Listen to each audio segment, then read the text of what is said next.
Okay dear students, करते हैं question number 50।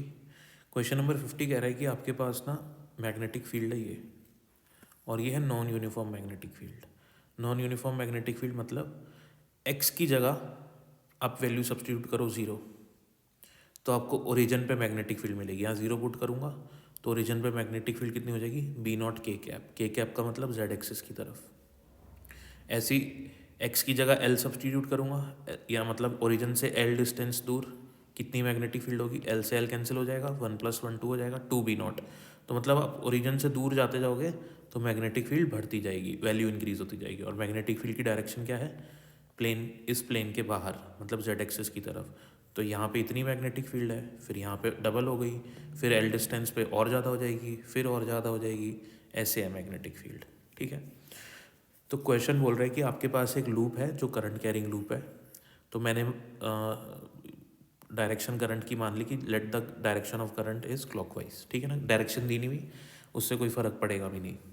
तो क्लॉकवाइज या एंटी क्लॉकवाइज कुछ भी मान सकते हैं अपन, जब दी ना हुई तो क्वेश्चन बोल रहा है कि इस करंट कैरिंग लूप पे कितना फोर्स लगता है। तो अगर एक करंट कैरिंग लूप को आप मैग्नेटिक फील्ड में रख दो ना, कौन सी magnetic field, uniform magnetic field. तो आपने मेरी बहुत सारी वीडियोस देखी होंगी, मैंने आपको उसमें बताया कि यूनिफॉर्म मैग्नेटिक फील्ड में अगर करंट कैरिंग लूप को रख दोगे तो उस पर नेट फोर्स क्या लगता है, 0 लग जाता है। ठीक है। अब ये नॉन यूनिफॉर्म मैग्नेटिक फील्ड है, इस सिचुएशन में क्या होगा। तो हम क्या करते हैं, स्टेप बाय स्टेप क्वेश्चन को सॉल्व कर लेते हैं। तो मैंने क्वेश्चन में ये जो स्क्वायर लूप है इसकी साइड अपन को एल दी हुई है, और इस पे लगने वाला टोटल फोर्स निकालना है अपन ने। तो मैंने ना इसके पार्ट्स बना लिए, ये 1, ये 2, ये 3 और ये 4। तो पहले 3 और 4 पार्ट की बात कर लेता हूँ। देखो, फोर्स निकालने के लिए क्या करना पड़ेगा मुझे, फोर्स निकालने के लिए ना ये वाला फॉर्मूला यूज़ करते हैं अपन, F vector is equals to I L cross B. ये करंट कैरिंग वायर में जो मैग्नेटिक फील्ड में रखी जाती है करंट कैरिंग वायर, उस पर फोर्स निकालने का ये तरीका होता है। तो मैंने आपको वीडियोस में बताया है, अपनी वीडियोस में, कि आप फोर्स की डायरेक्शन कैसे निकाल सकते हो। बहुत सारे तरीके हैं। एक राइट हैंड पाम रूल भी है, जिसमें आप अपने राइट हैंड की फिंगर्स को फर्स्ट वेक्टर की डायरेक्शन में पॉइंट करोगे, पाम को सेकंड वेक्टर की डायरेक्शन में पॉइंट करोगे। जो फोर्स होगा वो आपका थर्ड वेक्टर, यानी कि आपका थंब जो होगा वो थर्ड वेक्टर की डायरेक्शन यानी कि फोर्स की डायरेक्शन दे देगा।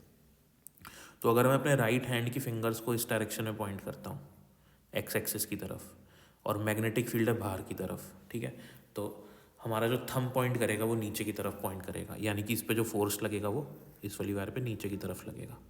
अब इधर कुछ मैग्नेटिक फील्ड होगी, फिर इधर थोड़ी और ज़्यादा होगी, और ज़्यादा होगी, और ज़्यादा होगी, और ज़्यादा होगी। तो ओवरऑल इस पे कुछ एफ फोर्स लगेगा नीचे की तरफ। ठीक है। सेम मैग्नेटिक फील्ड, अब क्या होगा, सेम मैग्नेटिक फील्ड इस पे, इसके इस पोर्शन पे और नीचे वाले के इतने पोर्शन पे सेम मैग्नेटिक फील्ड। और फोर्स की डायरेक्शन देख लेते हैं पहले, क्योंकि इसमें करंट ऐसे जा रहा है, फोर्स नीचे लग रहा है, तो इसमें करंट अपोजिट जा रहा है तो फोर्स ऊपर लगेगा इसमें। ठीक है। तो थर्ड वाली वायर में फोर्स नीचे लगेगा, फोर्थ वाली वायर में फोर्स ऊपर लगेगा, और दोनों में सेम फोर्स लगेगा। क्यों लगेगा, क्योंकि ये जितनी मैग्नेटिक फील्ड में है ये भी उतनी ही मैग्नेटिक फील्ड में है। मतलब अगर मैं इसको 2 पार्ट में तोड़ दूँ तो इसका ये वाला आधा पार्ट कुछ मैग्नेटिक फील्ड में होगा, इसका नीचे वाला पार्ट भी उतनी ही मैग्नेटिक फील्ड में होगा। सेम इसका अगला पार्ट भी कुछ ज़्यादा मैग्नेटिक फील्ड में होगा, इसका हाफ पार्ट भी वही ज़्यादा मैग्नेटिक फील्ड में होगा, क्योंकि ओरिजिन से इनकी डिस्टेंस जो है वो सेम है। ठीक है। तो ओवरऑल इस पे लगने वाला जो फोर्स होगा नीचे की तरफ, और इस पे लगने वाला जो फोर्स होगा ऊपर की तरफ, वो इक्वल और अपोजिट होंगे। तो थर्ड और फोर्थ पे जो फोर्स होंगे वो F3 और F4 कैंसिल आउट हो जाएंगे। बचा मेरे पास फोर्स 1 और 2 पे लगने वाला। फिर से मैं राइट हैंड पाम रूल लगा के ये चेक कर लूँगा कि करंट की डायरेक्शन ऊपर की तरफ, L cross B, magnetic field बाहर, तो इधर फोर्स लगेगा फर्स्ट वाली वायर पे और इधर फोर्स लगेगा सेकंड वाली वायर पे। अब इन दोनों पे जो फोर्स का मैग्नीट्यूड होगा वो अलग अलग होगा। क्यों, क्योंकि इसके लिए जो मैग्नेटिक फील्ड है उसकी वैल्यू देखो क्या आती है। ये वाली वायर x इक्वल्स टू 0 पे है, तो अगर मैं यहाँ x इक्वल्स टू 0 पुट कर दूँ तो ये वाली टर्म हट जाएगी, तो क्या बचेगा, बी नॉट के कैप बचेगा बस। तो फर्स्ट वाली वायर के लिए जो फोर्स लगेगा उस पर मैग्नेटिक फील्ड की वजह से वो होगा B1IL, आई उसमें करंट, L उसकी लेंथ, और B1 इस रीजन में जो मैग्नेटिक फील्ड है। तो B1 के लिए x0 है, तो x0 होगा तो मैग्नेटिक फील्ड की वैल्यू क्या रहेगी, बी नॉट के कैप। तो ये क्या हो जाएगा, B not I L I cap. Direction तो हमने निकाल ही रखी है कि इस पे जो फोर्स लगेगा उसकी डायरेक्शन क्या रहेगी, आई कैप रहेगी, ठीक है ना।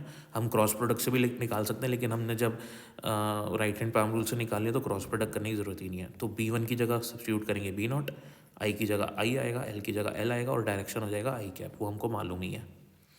ऐसी इस पे फोर्स की डायरेक्शन ये रहेगी माइनस आई कैप। वैल्यू कितनी होगी, ये वाली वायर ओरिजिन से कितनी दूर है, x बराबर एल डिस्टेंस पे है, तो यहाँ पे एल डाल दूँ, एल से एल कैंसिल हो जाएगा, 1 + 1 2 हो जाएगा। तो मैग्नेटिक फील्ड हो जाएगी यहाँ से x डिस्टेंस दूर पे 2 B नॉट डबल। तो फोर्स कितना लगेगा इस वायर पे, B2 IL, B2 की जगह आ जाएगा 2 B नॉट IL, डायरेक्शन है लेफ्ट साइड पे, तो माइनस आई कैप आ गया। तो नेट फोर्स कितना होएगा, ये वाला फोर्स और ये वाला फोर्स, नेट फोर्स कितना बनेगा, ये 2 है, 2 B नॉट IL है, ये B नॉट IL है, तो नेट कितना हो जाएगा, B नॉट IL इस डायरेक्शन में हो जाएगा, ये नेट फोर्स आ जाएगा अपना, और यही अपना आंसर हो जाएगा। Thank you.